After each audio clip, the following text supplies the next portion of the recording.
guys. All right, so had my coffee, watched the news, haven't gotten dressed yet. Just dropped Brittany off at work, but while I'm sitting here, I just wanted to talk to you because I'm getting a ton of questions and I just wanted to take a minute to answer some of them for you.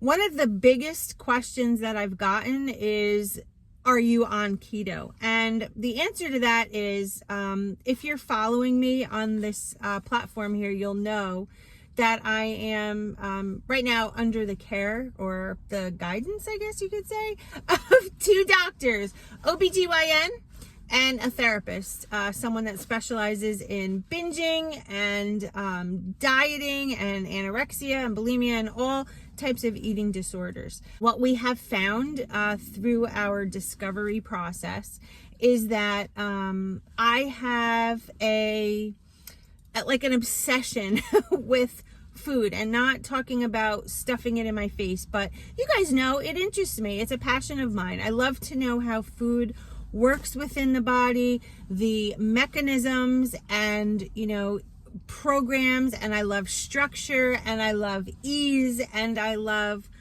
all of those things. And in a big combination of such, for someone like myself, it can create and snowball into somewhat of a disorder.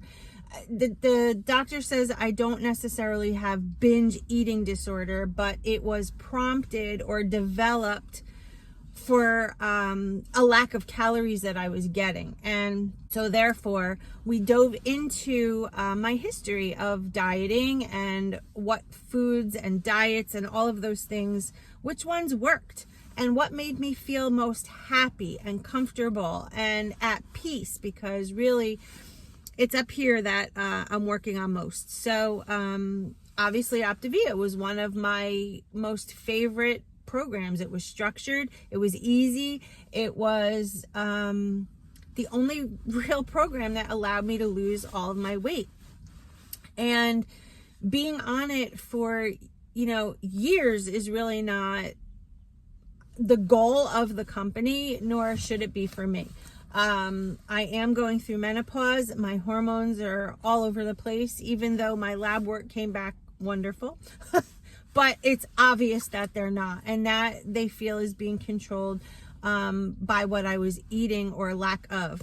So we dove into, my past, and I had said that every time I went low carb, which Optivia is a low carb plan, that it always worked. So what we did was, part of my homework was to come up with a bunch of foods, a list of them, that I felt was low carb. And as we were starting to dive into things and, within my session, we started talking about how I felt when I ate low carb versus when I binged because I was so hungry, and the satiation versus the hunger. And, I learned that there were triggers. It could be anything. It could be, like watching TV at night and seeing a commercial where somebody was eating, pizza, let's say. That was my trigger. And then I might go have something to eat. And that was like the reward, from the trigger. And then I would proceed into possibly feeling guilty about it. And then it's just like a vicious cycle. So am I keto? I wouldn't say I'm full-blown keto, but I'm definitely moving in that direction, because getting in those healthy fats is what's keeping my hunger at bay, and I feel full. And I haven't binged. I haven't done anything that I was doing. So, and what I'm learning too is I have a friend who's a nutritionist over here at the hospital, who's been helping me a little bit, and we've been talking about healthy fats. A typical keto diet, you could do either dirty keto or clean keto, and what that means is processed junky food versus whole healthy food. And I've chosen to go the route, and again, I'm not full-blown keto, but I'm kind of in that Mediterranean diet, sort of keto-ish kind of thing. We're not labeling it though. I'm keeping a diary of my feelings, of how I'm feeling mentally, physically, keeping a journal of my hunger, and this way when I speak to the doctor, we go over that. That's part of my session. So it's working so great. But anyway, all right, so I'm learning that the healthy fats like olive oil, macadamia nuts, eggs, excuse me, just all kinds of, there's ways to get your fats in without dumping extra. Like, I'm not dumping butter, heavy cream, tons of cheese. I'm not doing that. I'm kind of eating, lots of fish like scallops and shrimp and cod and salmon and, tuna. And then I'm adding my healthy fat. Like, I'm adding some good olive oil. I'm adding some macadamia nuts.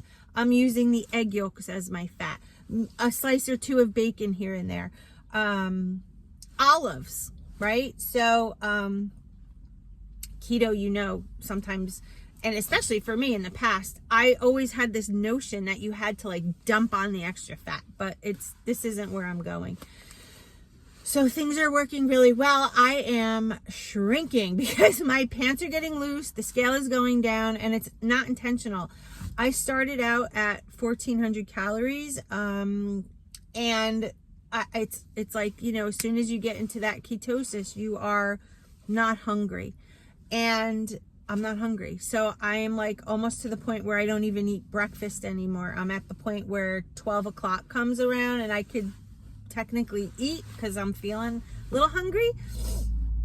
And you see my meals on Instagram, they're well balanced and just full of vitamins. I'm not even taking a multivitamin. I feel so good, guys. I'm sleeping well. My mind is sharper, I feel like. I feel like my mood is way up there rather than struggling with that. That was a big struggle for me. And just feeling amazing. Another question that I've been getting too is, what kind of exercise am I doing? I am not doing any full-blown exercise right now, but I am going to, I want to. So I don't know. I'm like debating it because of a lot of things with the virus, but I want to join the gym again. I miss it, even though we have one in our garage and basement. I totally get it. And you're going to think I'm a crazy person, but going to the gym, physically driving there, seeing all my friends there, and just the music and then the equipment, and just, I used to feel so good. You know that when I used to train, I used to feel so good.